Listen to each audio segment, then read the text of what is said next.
So one of the things, whoops, forgot my hat.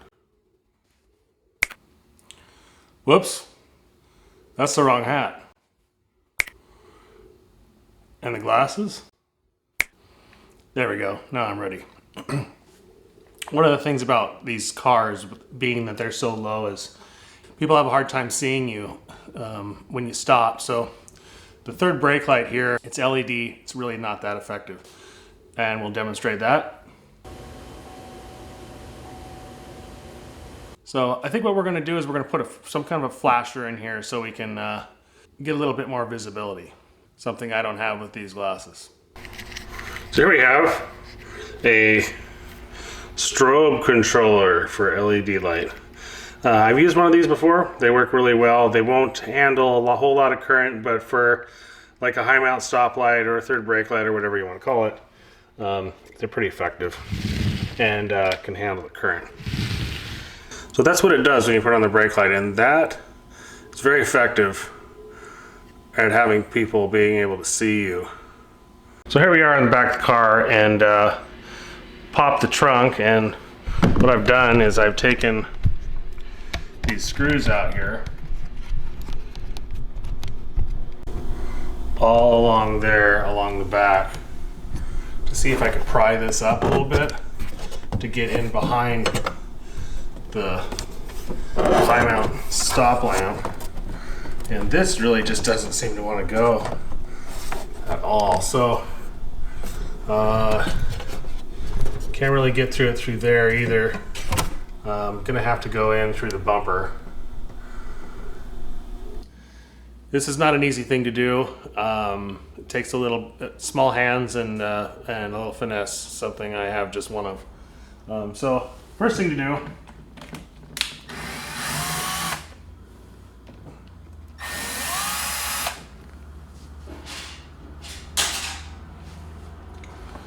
is remove this is the license plate light. So that is an incandescent bulb, and it's also silver. So either it's not working or it's on its way out. So I have it's a 194 bulb. I have a replacement for that. So we'll just set that aside. Now, to get this light out of here, these lights are glued in with some double-sided tape. So we can either pry it out with a lot of heat and get it out of there, or try to take the electrical connector off of it. Well, let's find out. Let's find out how difficult this is. So I think what we're gonna do is I'm gonna reach my hand up in here and then see if I can unclip there's a little tab on the top of the electrical connector, and kind of what I'm gonna do is I'm gonna get my hands up in there. Can't quite feel the top of it, and then I'm going to pass myself a screwdriver and see if I can get it under that clip, lift the clip up, and push the connector out. This is going to be challenging.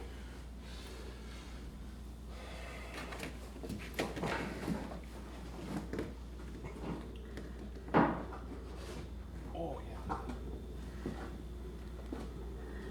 Okay, finagle it around, and it's out. Okay. Oh. Okay.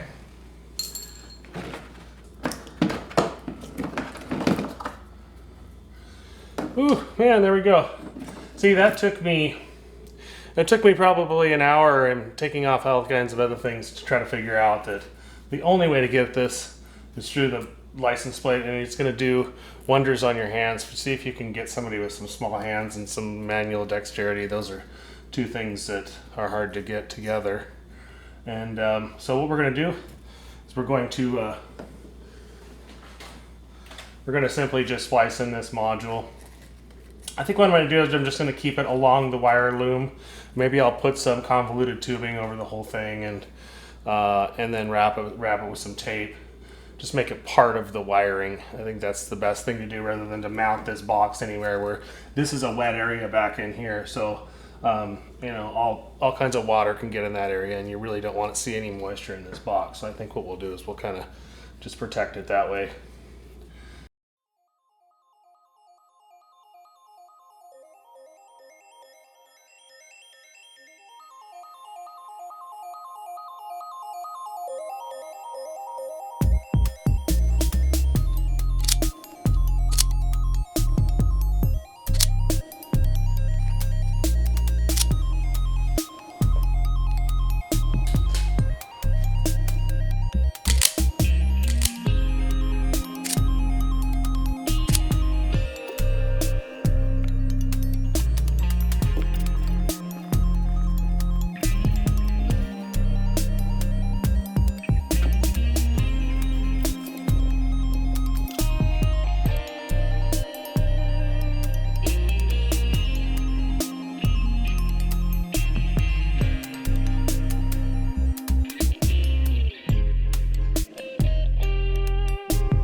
So I wanted to get another frame, a license plate frame.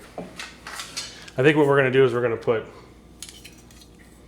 like Solstice across the top and then GXP, and then I think that when we get this mounted